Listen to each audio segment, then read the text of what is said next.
Rev up your engines!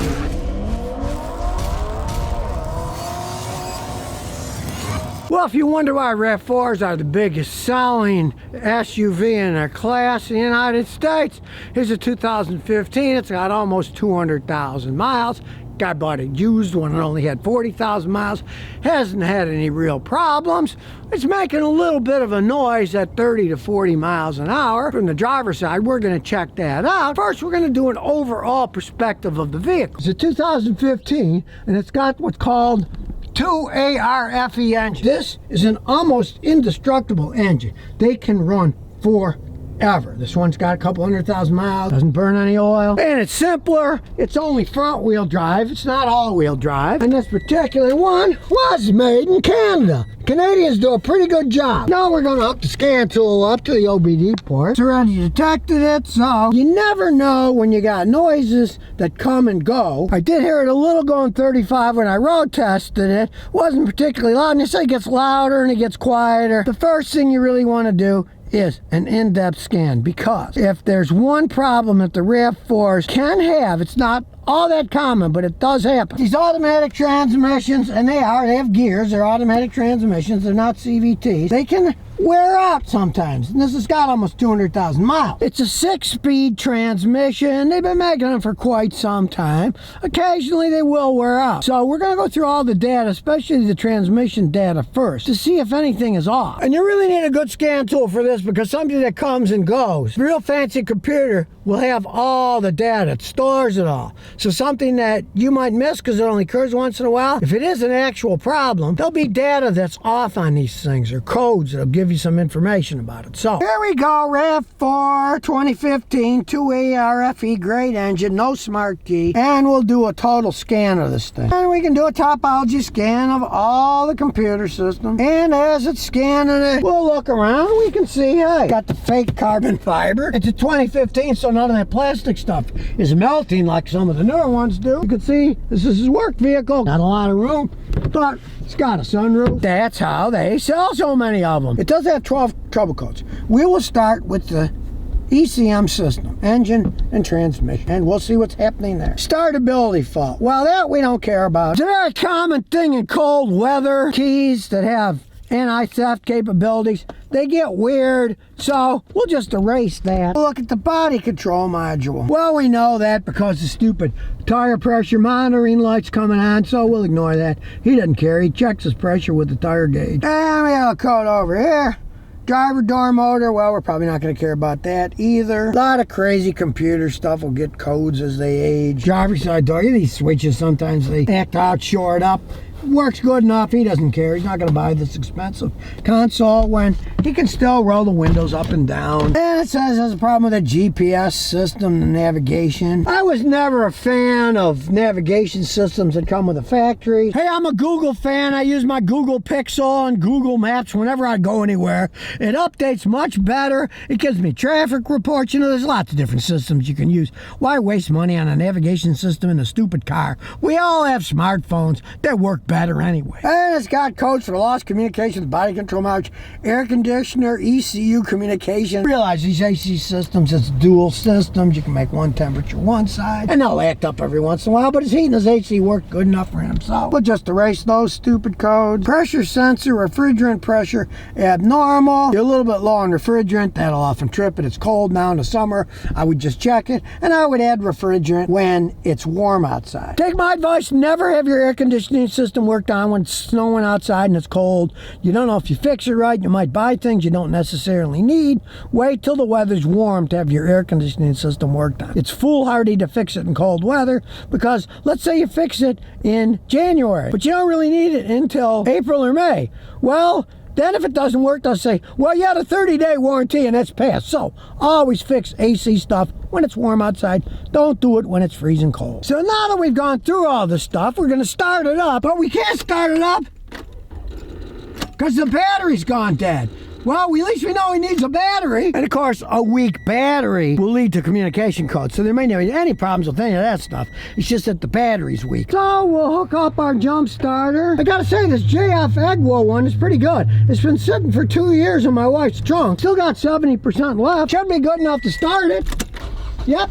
Up we go. Now we'll go to live data. We'll analyze some of the live data, see if anything's odd there. Go to live data. Here we go. Good. Red is bad. Let's see what kind of shape it's in. Yes, airflow sensor's good. Battery voltage is good. It's charging, so the charging system's working. But it does need a new battery, and I looked at it. It is a 5-year-old battery. Batteries generally don't last 5 years. 3 is about the average. It's cold weather, so he needs a new battery. Now you can see the short-term fuel trim moves around a little because it's warming up now. 0, that's adding a little bit. See, now it's 1.562%. It's adding a little. And this is a warning for you on old cars. If you hook up a machine to an old car and you start it up in the cold, you're going to get squirrely fuel trims until you drive it and warm it up and it gets going. We'll continue to go down. Worried about the transmission. So now we're going through transmission data. The engine's running fine. The engine speed fluctuation for all 4 cylinders is 0, so it's running perfectly smoothly. Even though it's got 195,977 miles on it. Today it's electronically controlled 6-speed transmission. All the tests of it have completed and there's no problems with them. So at least all of that is good. That means that there isn't anything major starting to go wrong with the transmission from all the data that came out. So let's take it for a road test. See if we can hear that noise. Got a little bitty backup camera. They could have done a little bit better than that, but you can see it. Does it 30 to 40, so let's get going. Not making the noise yet. And of course it won't make the noise for me. Mechanics in the car's shutting up. Okay, I heard the little cling there. Just a little noise. For my years of experience, it's a suspension noise. So we're gonna go back, pull the wheel off. Now I do have to say, with almost 200,000 miles, the 6-speed tranny still shifts like a dream. At the jack, and there's these 2 notches here. So jack's right up on the notches. Now we'll see if there's anything obviously worn. No play here, no play here. That all seems pretty solid. So we'll pull the wheel off. I'm gonna try this new tool. It's a CSCRI battery powered impact. It even comes with sockets. Now it's been sitting in the cold for a while. Let's see if it works. I'm normally not a fan of battery powered impacts, but let's see if this can do its job. Kind of corroded on these. That got stuck, but it pulled it off. See if we can get them all off. So far, so good. That one's stuck again. Whenever they get stuck, screw them in a little, pull it off, then take the rest off. This is old, so there's corrosion, and they'll often stick a little. Hey, seems to be working pretty good. Can't complain yet. Off goes the wheel. Well, that was an easy thing to figure out. Some idiot didn't put the bolt on the brake when they did the brake job, and this is just hanging there. It must have hit the inside. There, you can see. It's scraped on the inside. This was an easy fix. I've got selections of nuts and bolts, so we'll just slide this back, find what fits in there. And to make it easier to work on, get the brake on, turn the key on, and we'll spin the wheel. So we start to screw it in. This is the lock nut here.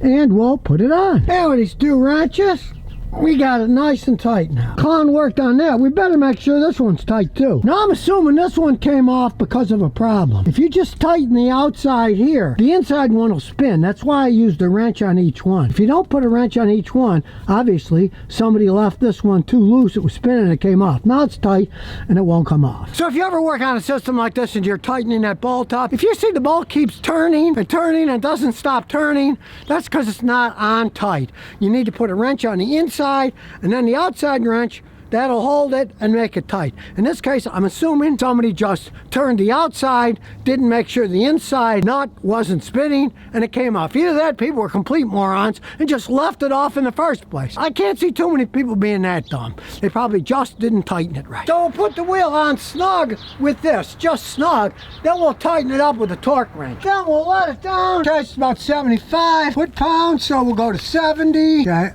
That's 75. And we'll snug them all up till they click. Oh, no, it clicks. We're learning these old RAV4s can last a long time. Now, yes, this one had quite a few communication codes, but as you saw, the battery was flat. I had to jump start it. If you have a low battery, your car will often trip communication codes that mean absolutely nothing. The noise that he was hearing, thank goodness, wasn't the transmission. Now, once I road tested it, after putting my scan tool on, saw no bad data for the transmission. The transmission shifted like a dream. I realized, well, it's not a transmission problem. And as soon as I pulled it off, I could see exactly some somebody either put the nut on loose or the brake caliper or left it off, and that's why it was making a noise. And in this case, the fix was simple. One bolt. Luckily, it wasn't stripped out inside. If it was stripped out inside, we would have had to drill it out, then tap it, then put an oversized one, or buy a whole brake caliper assembly, which is relatively expensive. So, if you do your own brake jobs, remember, on these Toyotas, use 2 wrenches to put it on. One on the outside to tighten, and one on the inside to hold the nut so it doesn't spin while you're tightening it. And I have to say, the CS-CRI Impact so far worked quite good. It's cold outside, there's snow and ice. This thing's been sitting for 3 months in a freezing cold toolbox, and I just slapped the battery in. It's 21 volts, took the lug nuts off, no problem at all. I gotta say, I'm impressed with it so far, especially if you don't have electricity near you or an air compressor. Hey, gotta say, it worked pretty good. And at night, it's got a little light on it. For a lot of you weaklings out there, including me, you might stick one of these in the trunk of your car. So if you get a flat tire, you don't have to worry about not being able to get it off. Take it right off with one of these. So if you never want to miss another one of my new car repair videos, remember to ring that bell.